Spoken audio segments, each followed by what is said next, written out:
না মানে আমার ভিডিওতে তো শুধু খাওয়া ছাড়া আর কিচ্ছু থাকে না।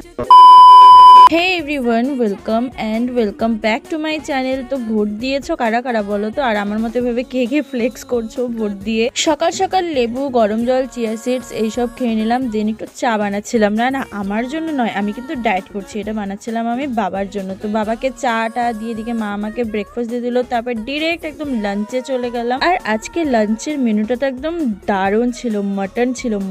মাটন মাছ আর ছিল কচু বাটা। তো খাওয়া দাওয়া করে একটু আমি আমার কাজ নিয়ে বসলাম। তো অনেকগুলো অর্ডার ছিল, তো সেগুলোই করছিলাম। তারপরে সন্ধে হয়ে গেল। দেন মা একটু লাল চা, বিস্কিট আর এখানে মা কলার বড়া বানিয়েছিল, তো সেটা আনলো। তারপরে আমি আমার ডিনারটা বানিয়ে নিলাম। ডিনার করে আমি নেক্সট দিনের জন্য চিয়া সিডস গুলো ভিজিয়ে রাখলাম, কারণ প্রত্যেকদিন সকালে তো আমাকে এটাই খেতে হয়। দেন মা বললো বালিশের কভারগুলো একটু ভরে দিতে, তো আমি সেটাই লাগিয়ে দিচ্ছিলাম। So that's it for today. See you in my next video. By.